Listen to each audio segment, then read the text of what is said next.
Class बेटे आज है हमारा मेन कोर्स का 8th lesson the rule of the road. आज बेटा मैं इसकी ब्रीफ इंट्रोडक्शन आपको चैप्टर की बता रही हूँ। इसमें हमें बताया गया है कि we have the liberty to do what we like, भी हम हर वो काम करने की आज़ादी है जो हमें पसंद है।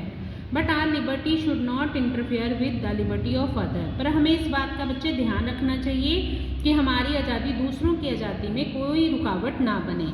If every man were free to do what he likes, अगर हर आदमी इस बात के लिए बच्चे आज़ाद हो जो मतलब वो हर काम वो कर सकता हो जो उसे पसंद हो, देयर वुड बी चौकस एवरीवेयर, तो हर तरफ क्या होगा बेटे, अराजकता होगी, मतलब अपनी मनमानी करेगा, हर हिसाब से लोग चलेंगे।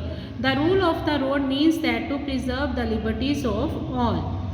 प्रिजर्व होता है बेटे संभाल के रखना, ठीक है। मतलब जो रूल ऑफ रोड है इसका मीनिंग क्या है, सड़क के नियम मीनिंग क्या है कि सभी की जो स्वतंत्रताएं हैं उनको बनाए रखें, संभाल के रखें, और जो liberties of everybody must be curtailed. Curtailed का मतलब होता है काट छांट करना, थोड़ी बहुत मतलब अपने स्वतंत्रताओं को एडजस्ट करना है, हमने उसमें कटौती करनी है। मीन्स हर काम में हम ये नहीं कहे कि हमें लिबर्टी है हमने ये काम करना है, हमें बाकियों की लिबर्टी के अकॉर्डिंग अपनी स्वतंत्रताएं कम करनी है। That is what a policeman on the road does, यही काम जो सड़क पे जो पुलिसमैन होता है वो करता है। Liberty is not a personal affair, क्योंकि जो स्वतंत्रता है वो किसी का व्यक्तिगत मामला नहीं होता। इट इज़ अ कंप्रोमाइज और सोशल कॉन्ट्रैक्ट, बल्कि ये एक समझौता है, सामाजिक समझौता।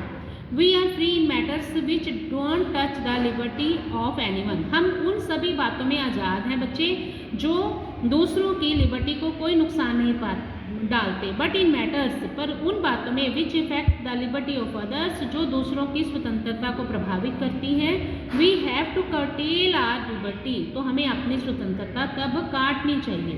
We should never do anything that can cause discomfort to those around us, हमें वो कोई काम नहीं करना चाहिए जो दूसरों को नुकसान पहुंचाता हो, जो मतलब दूसरों के आराम में खलल डालता हो जो हमारे आसपास है।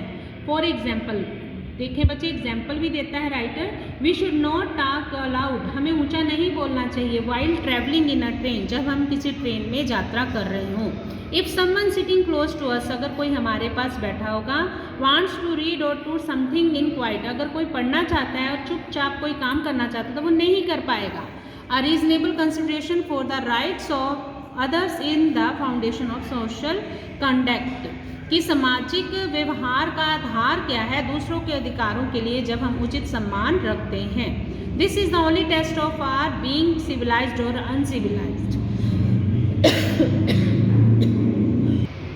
यही हमें बताता है कि हम सभ्य हैं या असभ्य हैं। Society has to respect the liberty of the individual, समाज को भी एक व्यक्ति की आज़ादी का सम्मान करना चाहिए, और इंडिविजुअल को भी क्या करना चाहिए बेटे, रिस्पेक्ट करना चाहिए लिबर्टी ऑफ सोसाइटी, समाज की स्वतंत्रता का सम्मान। There can neither be complete social liberty nor complete individual liberty, ना तो पूर्ण रूप से सामाजिक स्वतंत्रता हो सकती है तो ना ही क्या हो सकती है इंडिविजुअल मतलब व्यक्तिगत स्वतंत्रता। It is a judicious mixture of both, ये दोनों का विवेकपूर्ण मिश्रण होता है। तो बच्चे ये इस जो है ना ऐसी है ये रूल ऑफ रोड, सड़क के नियम, इसमें हमें बताया गया है। ब्रीफ इंट्रोडक्शन बेटा मैंने आपको दे दी है। इस लेसन से हमें यही पता चलता है कि हमें दूसरों की आज़ादी का भी सम्मान करना चाहिए। ओके बेटा।